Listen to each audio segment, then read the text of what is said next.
बिस्मिल्लाहिर्रहमानिर्रहीम। Last session में हमने advance payment of tax on quarterly basis section 147 की कंप्लायंस इंडिविजुअल टैक्स पेयर्स के लिए बात की थी और आज हम कंपनीज और एओपी के लिए बात करेंगे और इस सिलसिले में हम 2 से 3 वीडियोस बनाएंगे। आज हम पहली वीडियो देख रहे हैं जो कि हमारा पार्ट 1 है। सबसे पहले हम ये देख लेते हैं नॉट एप्लीकेबल सेक्शन 147 एप्लीकेबल नहीं है। जैसे इंडिविजुअल्स में भी बात की थी, अगर टैक्स पेयर की इनकम फाइनल टैक्स रिजीम में फॉल करती है तो उसे 147 की कंप्लायंस नहीं करनी है। ड्यू डेट्स हमारी 25 सितंबर एंड सो ऑन, जबकि इंडिविजुअल्स में हमारी 15 सितंबर एंड सो ऑन हुआ करती थी। एक और चीज़, अगर इंडिविजुअल्स में हमारा क्या क्राइटेरिया था, अगर 1 मिलियन या उससे ज़्यादा हमारी इनकम होती है तब हम पे एप्लीकेबल है 147 की कंप्लायंस। एओपी और कंपनी के केस में ये है कि इवन आपकी कोई पास्ट हिस्ट्री नहीं है, फर्स्ट ईयर ऑफ ऑपरेशन है, फिर भी आपने एस्टिमेट करके 147 अदा करना है। वर्किंग कैसे होगी इसकी? इंडिविजुअल के केस में तो बहुत सिंपल था, लास्ट ईयर का टैक्स लीजिए, उसको डिवाइड कीजिए 4 से। 100 रुपये अगर टैक्स था, 4 से डिवाइड किया, हर क्वार्टर में 25 रुपये अदा कर दिए। यहाँ थोड़ी सी तब्दीली है। यहाँ तब्दीली ये है, फॉर्मूला है a multiply b divide by c minus d. Factor समझ लीजिए पहले। b लास्ट ईयर का total tax, c last year की total sales. Let suppose last year आपने 100 रुपये टैक्स अदा किया है और टोटल सेल्स 1000 रुपये थी, तो 100 को टैक्स टू सेल्स रेशो निकाल लें। 100 को डिवाइड कर दें 1000 रुपये से, तो 10% रेशो आ गया।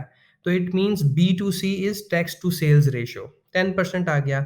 और फर्स्ट क्वार्टर पे आप वर्किंग कर रहे हैं, लेट सपोज जुलाई से सितंबर तक की, और लेट सपोज 100 रुपये की सेल्स है आपकी, जो कि आपको मालूम है, तो आप 100 को इस जो भी फैक्टर निकाला 10% का, उससे मल्टीप्लाई कर दें, तो 10 रुपये का एडवांस टैक्स आ गया आपके पास।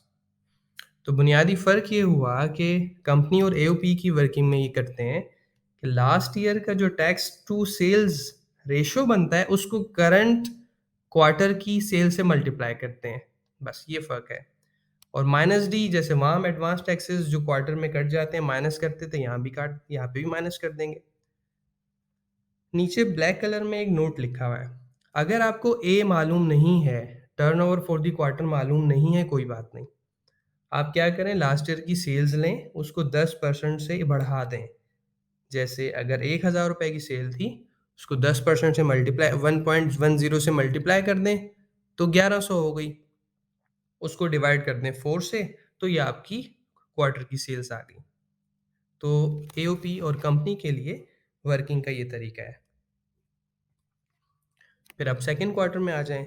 सेकंड क्वार्टर में एक काम करना है जो सिर्फ एओपी और कंपनी के केस में करना है, और वो ये है कि आपको अपनी एनुअल टैक्स लायबिलिटी को एस्टिमेट करना है, और आप समझते हैं कि वो ज़्यादा आ रही है as compared to the formula working जो आपने पिछली स्लाइड में देखी, तो आप उसकी बेसिस पे कमिश्नर को एस्टिमेट जमा कराएं, टोटल लायबिलिटी की 50% जमा करा दें और बाकी 50 थर्ड और फोर्थ क्वार्टर में जमा करा दें।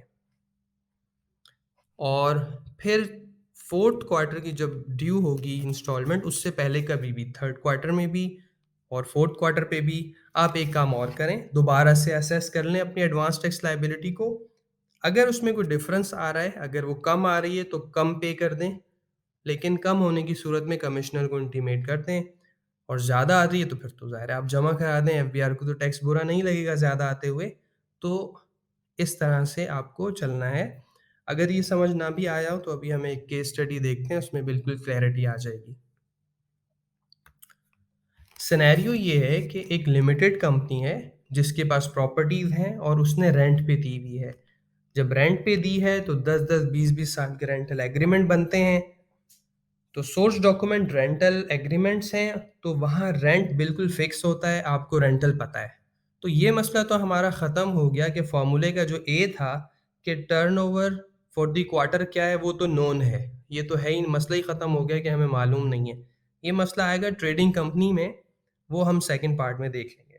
तो यहाँ हमने ये एग्जांपल सेट की है। तो यहाँ लिखा है कि एक क्वार्टर की जुलाई टू सितंबर इसी तरह से अक्टूबर टू दिसंबर एक क्वार्टर की जो सेल्स है वो 10 लाख रुपए है, यानी रेंटल इनकम इस कंपनी के लिए सेल्स है बेसिकली, टर्नओवर है। तो 10 लाख रुपए की रेंटल इनकम है एक क्वार्टर की। तो 4 क्वार्टर की 4 4 मिलियन हुई यानी 40 लाख। तो टोटल सेल्स कंपनी की 40 लाख हो गई और कोई चेंज नहीं है ये लिखा हुआ है। और लास्ट ईयर की भी डिटेल्स दे दी कि लास्ट ईयर की टोटल सेल्स 30 लाख थी, प्रॉफिट 20 लाख आया था, जाहिर है 10 लाख खर्चे थे, और कॉर्पोरेट टैक्स दिया था 29% जो कि फिक्स है, जो कि बनता है 5,80,000। ये हमें इंफॉर्मेशन गिवन है, इसकी बेसिस पे हम चारों क्वार्टर्स की वर्किंग करते हैं।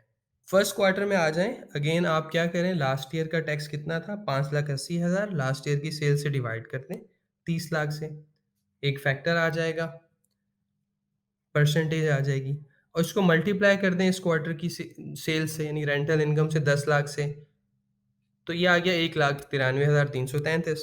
इसमें से माइनस कर दें जो टेनेंट्स ने आपका टैक्स काटा है 150, तो पहले क्वार्टर का टैक्स आ गया 43,333 रुपीज़।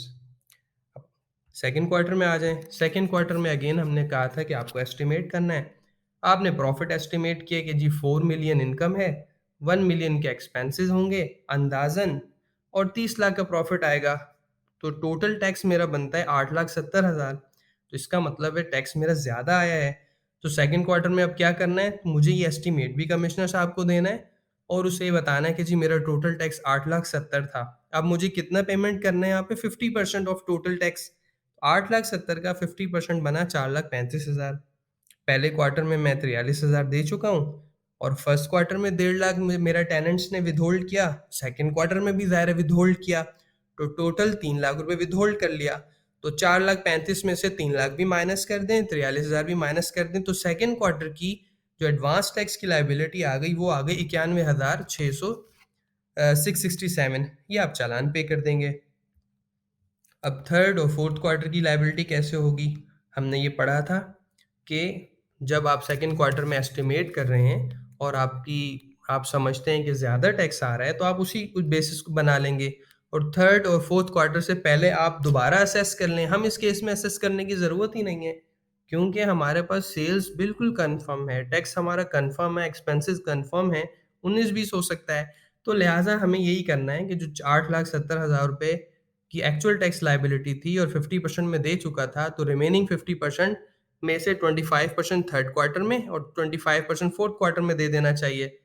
तो 8,70,000 का जो 50% है वो बनता है 4,35,000, और 4,35,000 को 2 से डिवाइड कर दें, या इन अदर वर्ड्स 8,70,000 का 25% ले लें, तो 2,17,500 रुपये फिक्स है, और ज़ाहिर है फिक्स हो गया ये। और विदहोल्डिंग टैक्स भी मेरा 1.5 लाख काटते हैं टेनेंट, तो 2,17,500 में से 1.5 लाख माइनस किया तो 67,500। थर्ड क्वार्टर में भी मेरा यही चालान जाएगा और फोर्थ क्वार्टर में भी मेरा यही चालान जाएगा। तो first quarter, second quarter, third quarter, fourth quarter हमने वर्कआउट कर लिया। अब आप लेट्स से कि आप बैठे हुए हैं, जब रिटर्न जमा करा रहे होंगे तो आपकी क्या पोजीशन बन रही होगी। हमें बस ये ख्याल रखना होता है कि हमारी जो 147 की टोटल टैक्स पेमेंट है वो 90% of the total tax amount, जो टोटल टैक्स चार्जेबल आएगा, 90% तक होनी चाहिए, उससे कम ना हो वरना डिफॉल्ट सरचार्ज देना होगा। सिचुएशन देखिए, यहाँ हमने सम अप कर दी। देखिए, हमने क्वार्टर्स डाल दिए कॉलम्स में, आखिर में टोटल डाल दिया। टोटल हमारा टैक्स आया फॉर टैक्स ईयर 2023, वो आया as per return of income, वो आया 9,50,000 रुपये। ठीक है, इसकी कोई भी रीज़न हो सकती है, डेप्रिसिएशन के इम्पैक्ट्स हो सकते हैं, क्योंकि हमने तो एस्टिमेट कुछ और किया था, लेकिन 9,50,000 आया। तो लेकिन फर्स्ट क्वार्टर में जो टेनेंट्स ने हमारा 1.5 लाख काटा, उसके बाद लाइन टू एडवांस टैक्स हमने जो पेमेंट्स की और टोटल किया, तो खुलासा ये निकला कि 9,50,000 फर्स्ट लाइन में आप देखें, 9,50,000 रुपये हमारी एनुअल टैक्स लाइबिलिटी आई, और टोटल एडवांस टैक्स जो हमने पे किया ड्यूरिंग 2023 वो किया 8,70,000 रुपये। तो अब हम ये चेक करते हैं कि 8,70,000 रुपये 90% है टोटल टैक्स का, तो आप 9,50,000 का 90% निकालें तो बनता है 8,55,000। तो टोटल पेमेंट जो पे की हैं कंपनी ने वो ज़्यादा हैं, कोई डिफ़ॉल्ट सरचार्ज देने की ज़रूरत नहीं है। तो इस तरह से और ये ऐसा होता है, एओपीज़ और कंपनी ऐसी होती हैं जो रियल एस्टेट का काम करती हैं, बिल्डिंग्स बनाती हैं, किराए पे देती हैं, बड़े-बड़े मॉल्स डोलमेन मॉल है जैसे तारिक रोड पे, उसका यही काम है कि अपनी प्रॉपर्टी बनाई, दुकानें दी और उनको रेंट पे दे दिया। तो वो अपनी टैक्स वर्किंग बिल्कुल इसी तरह से करेगा 147 की। टू बी कंटिन्यूड इसके अंदर क्या है कि सेकंड पार्ट में अब ट्रेडिंग ऐसी कंपनी जो ट्रेडिंग कंपनी है, जो सेल्स करती है, जिसकी सेल्स की अनसर्टेनिटी होती है, हर क्वार्टर जब हम क्वार्टर ड्यू होता है 147 की पेमेंट तो सेल्स तो कंफर्म होती नहीं है। उस सूरत में हमें क्या करना चाहिए? तो यहाँ हम ख़त्म करते हैं और इंशाअल्लाह पार्ट 2 में एक अगली एग्ज़ाम्पल के साथ आएँगे।